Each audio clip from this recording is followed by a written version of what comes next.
Sagutin mo ko, Masaki! Hinihintay ko ang sagot mo!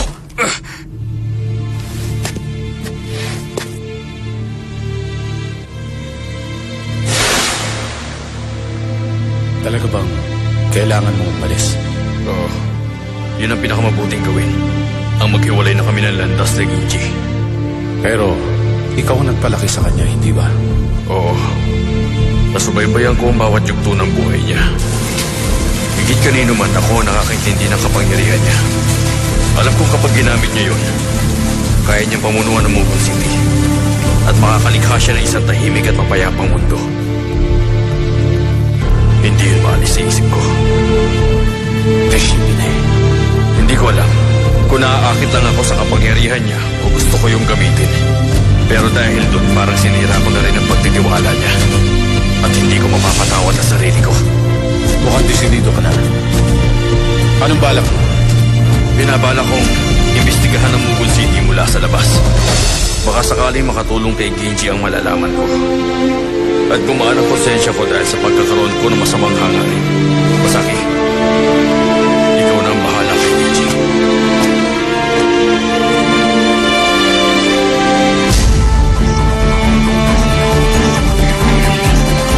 Nagkamali ako na akala ng isipin ko mapagkakatiwala akong isang tulad mo, Masaki. Kung gano'n, pakita mo sa akin ang galing mo ngayon.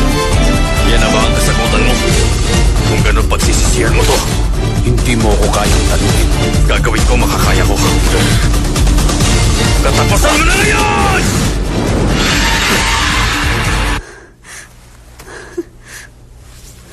Napakainit pa rin niya. Heaven, heto pa. Gamitin mo. Salamat, Tatsumi. Pakibandayin mo muna si Sakura para sa akin. Sige.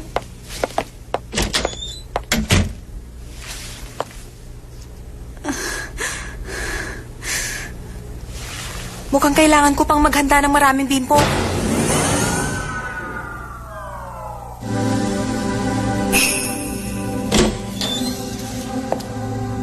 Totoo ba tong nakikita ko? Sa palagay ko, dumating na ang tamang oras para gamitin natin ito. Hindi ko inaasahang may ganito kang kagamitan dito sa basement. Alam mo, meron kasing nangyari noon. At mukhang kailangan na natin itong gamitin ngayon. Sa tingin ko, tama na to. Ha? Nasaan siya? Sakura? Heaven, maaari ba nating subukang kontakin si Makobex?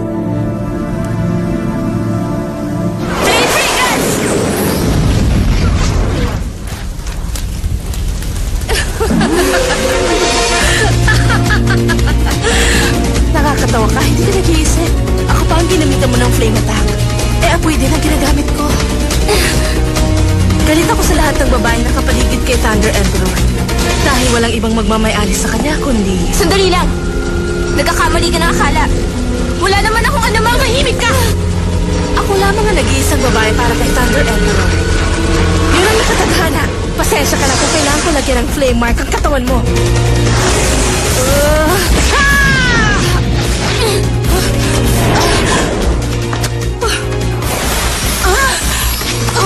Wala ka nakawala. Alam mo bang puppet fragrance ang tawag doon sa pulbos na nalanghap mo? Oras na pumasok yun sa katawan mo, hindi mo na makokontrol pa ang kilos mo. Tayo na. Inuutosan kita sumama sa akin. Pero, paano? Walang epekto sa akin yun. Kung ano man ang nalanghap ko, nasunog lang yun sa loob ng katawan ko. Para sabihin ko sa'yo, hindi uubra ang pulbos mo sa akin.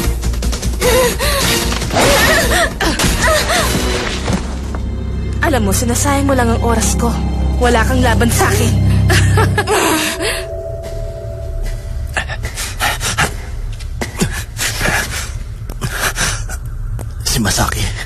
Si Masaki pala ang kalaban. Kailangan ko yung sabihin sa kanila.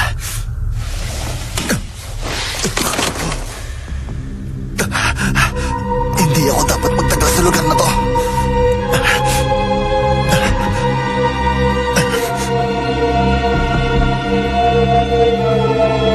Madoka. Bigyan mo ako ng lakas.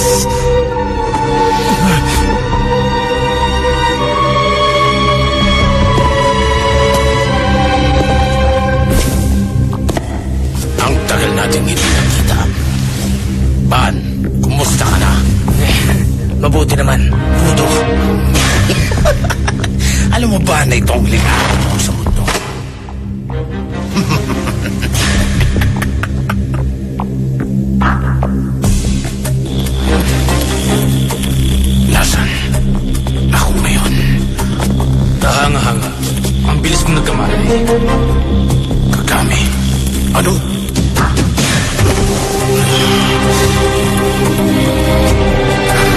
Anong ginawa mo sa kamay ko? Hindi naman mahirap makahanap ng dalawang kamay dito. Isa pa, magagaling ng mga doktor dito. Kaya wala kang dapat pag-alala. Matagumpay ang operasyon. Hindi ko hiniling sa'yo ang bagay dito. Pero matagal mo na yung inaasar, di ba? Inaasar mo. Paano mo nalaman? Sabihin mo, bakit mo ito ginawa? Ang totoo, taga-masid lang ako. Nakamasid. Makinig ka. Gusto kong makita kung paano magseryoso si Van. Hindi ko nakakalimutan ang minsan mo nang sinira ang kaliwang kamay ko. At hindi ko na yun hahayaang maulit pa. Han, tatalunin na kita sa pagkakataon ito!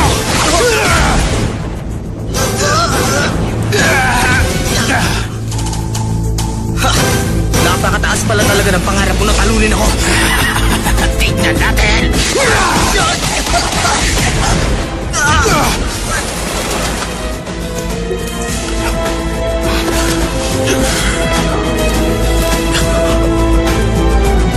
Huwag ka mag-alala, Hudo.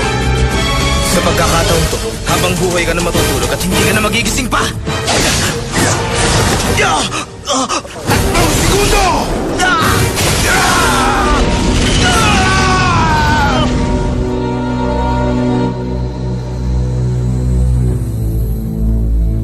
Kailangan kong gumawa ng paraan.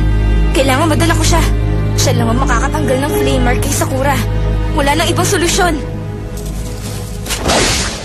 Deteriorating fragrance! Dragon of Flame!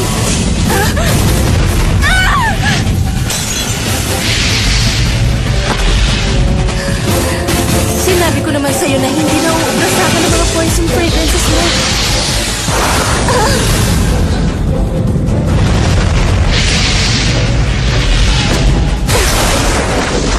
Wala ka ng kawalan. Speeding fragrance! Kapag nagpatuloy to, hindi na ako makakalapit sa kanya. Kailangan kong magmadali. Wala nang oras. Isang langha para doble. Dalawang langha para triple ang bilis. Dragon of Flame! Apoy ng impyerno! Kulang pa rin ang bilis ko. Wala ka palang kwenta. Pambihira.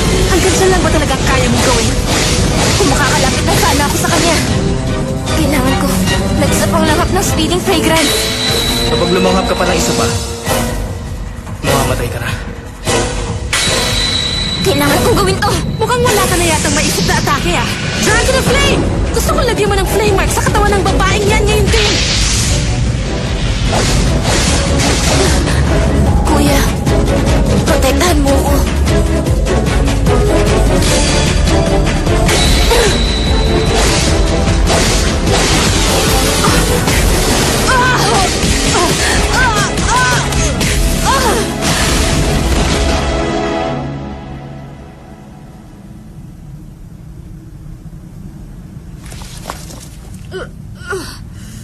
Mukha yatang natalo kita. Ngayon, gusto kong alisin mo na ang nilagay mong flame mark kay Sakura. Naiintindihan mo? O sige, panalo ka na. Ikaw ang nanalo ngayon sa laban nating dalawa. Pero huwag kang mayabang. Dahil hindi ako magiging mabait sa'yo sa lahat ng oras.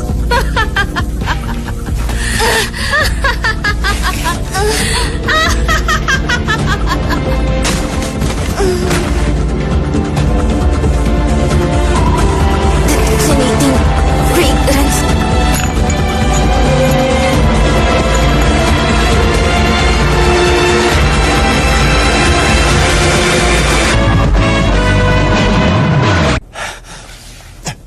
Pasensya na kayo. Pero kailangan ko ng tulong. Shido!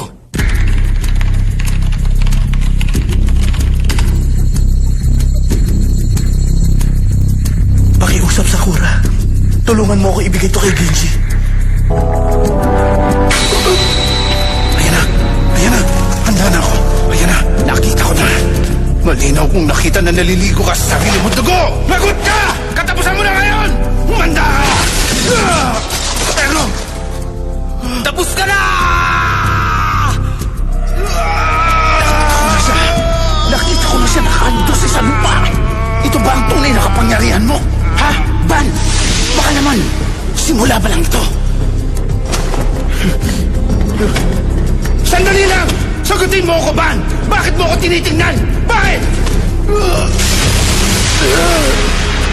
Sabihin mo dahilan! Ano? Imposible! Naintindihan ko na. Hindi ang hinaharap ang nakita ko. 4 na segundo!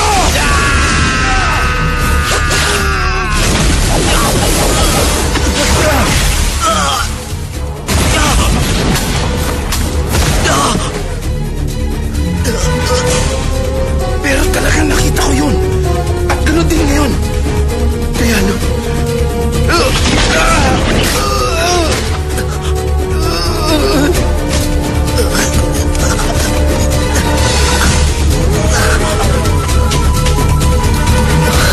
Baka naman, dahil lang ito sa kanya.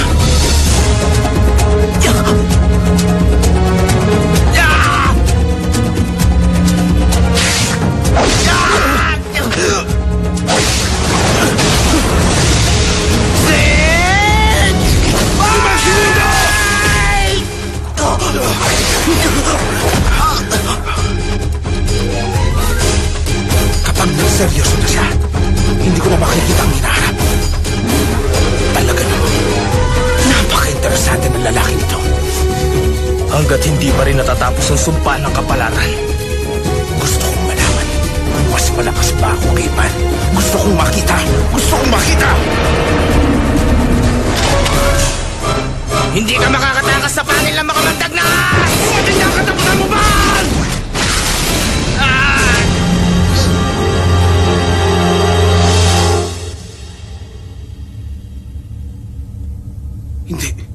Hindi maaari. Pero Ban, anong... Hindi maaaring baguhin ang hinaharap. Naniniwala na ako talagang malakas ka. Alam mo, Ban, hindi ko kayang ipaliwanag ang sayang nararamdaman ko kapag naglalaban tayo. Sa totoo lang, pangarap kong makalabang ka habang buhay. Minsan ang gusto ko. Ano bang pinagsasabi mo dyan, Udo? Hindi pa tayo tapos maglaban. Maglaban pa tayong dalawa! Hoy, ano ba? Bubangon ka dyan!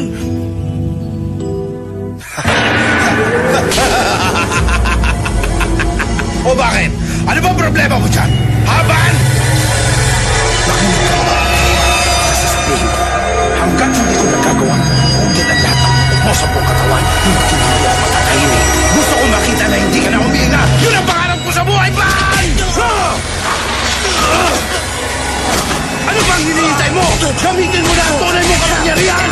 Hindi ako naniniwala! Ngayon lang ang kaya mo gawin! Sige na, lumabang ka! Ipakita mo saan ang lakas mo! Ha! Ha!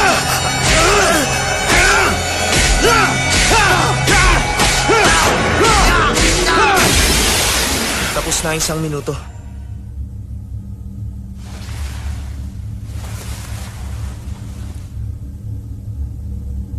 Nagustuhan mo sana ang panaginip mo. Mukhang ibang-iba to sa karaniwan mong ginagawa.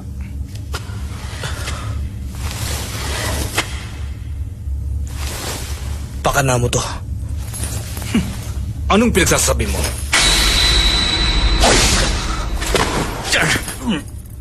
Huwag ka na magkaila! Sinadya mong ipagamot si Udo. At pagkatapos, inutusan mo siyang lumaban sa akin. Hindi ba sumagot ka? Huminaon ka lang ba? Nagkakamali ka. Ang totoo, taga-masid lang naman ako. Sinungaling ka. Kung ako sa'yo, hindi na ako magsasayang pa ng oras. Anong ibig mo sabihin? Nasa panganib kasi ngayon ang buhay ni Poison Lady. Kailangan mo nang magmadali. May gustong pumutol sa network connection. Bilis pa.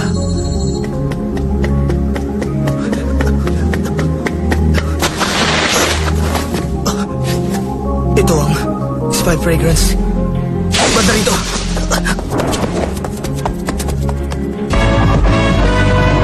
Pasensya na. Hayaan mo na yun. Basta ituloy mo lang yan. Ang mahalaga maputol na ang access nila sa labas ng Mugon City.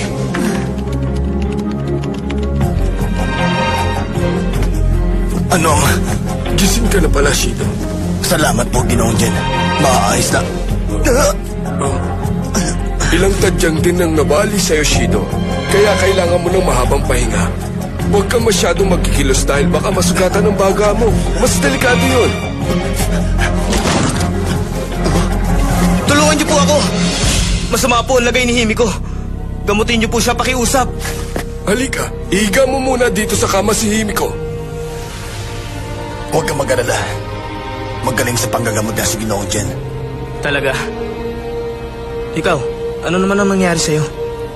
Wala, baliwala to.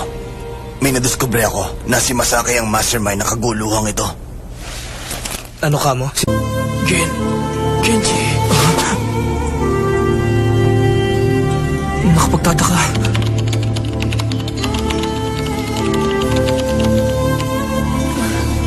Sakura, hayaan mo nang kaming gumawa niyan. Masama ang pakiramdam mo. Magpahinga ka na doon. Sige na. May email galing kay Makubex. Ano ang mensahe niya? Ang mastermind daw ay si Masaki. Ang sama niya. Trinaidor niya tayo. Nandito rin ang eksaktong location.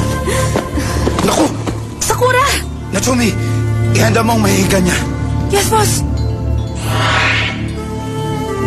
Yan ang stock. Diyan sa lugar na yan ngayon nakakulong ang batang si Makobex. Nakikiusap sa atin na ibigay natin agad ang mapang ito kay Kinji. Merong computer si Ginoong Jen.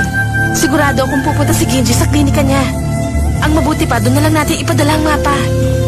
Sige, susubukan ko. Naku, lagot na. Hindi ako makakapasok sa Mugon City.